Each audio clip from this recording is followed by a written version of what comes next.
బాలీలో ఇది మా third day. రూమ్లో కొంచెం సేపు చిల్ అయ్యి స్పా చేయించుకొని దాని తర్వాత ఓల్డ్స్ లార్జెస్ట్ బీచ్ క్లబ్ ఫిన్స్ క్లబ్కి వచ్చేసాం. అట్మోస్ట్ ఫారెన్ కల్చర్ అంటారు కదా, ఆ ఫారెన్ కల్చర్ని ఇక్కడ చూడొచ్చు. మన పేరెంట్స్ కానీ ఈ బీచ్ క్లబ్కి వచ్చారనుకో, వాళ్ళు ఉన్నంతసేపు చీచీ చీచీ చీ అంటూనే ఉంటారు. చేయాల్సిన పనులన్నీ స్విమ్మింగ్ పూల్లోనే చేసేస్తున్నారు ఈ క్లబ్లో. మేమైతే సన్సెట్ టైంకి వెళ్ళాం. టేబుల్ రిజర్వ్ చేసుకోలేదు, అందుకని ఇంకా రెస్టారెంట్లో ఫుడ్ తినేసి బిల్లు 6 lakhs అయ్యింది. దాని తర్వాత ఇంకా పూల్లోకి వెళ్ళిపోయాం. నాకైతే పీరియడ్స్ ఉన్నాయి కాబట్టి నేను పూల్లో దిగలేదు. శ్రీకు మాత్రం దిగి ఫుల్ ఎంజాయ్ చేశాడు. బాలీలో బీచ్ క్లబ్స్ అనేటివి ఒక వైబ్ అనమాట. చాలా అంటే చాలా క్లబ్స్ ఉంటాయి, కానీ ఫిన్స్ క్లబ్ అనేది చాలా మోస్ట్ ఫేమస్. ఇక్కడ బీచ్ సైడ్ సర్ఫింగ్ కానీ స్విమ్మింగ్ కానీ అవి కూడా చేస్తూ ఉంటారు. క్లబ్ లో ఉన్నంతసేపు మనకి బీచ్ కనిపిస్తూ ఉంటుంది, అలలు కూడా.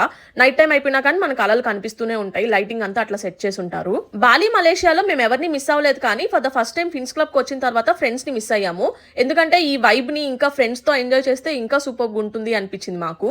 నాకైతే క్లబ్ లో ఉన్నంత సేపు అదొక మంచి వైబ్ ట్రాన్స్ లో ఉన్నాను నేను. నాకు ఏమీ గుర్తు రాలేదు. లైఫ్ ని ఎంజాయ్ చేశాను అబ్బా.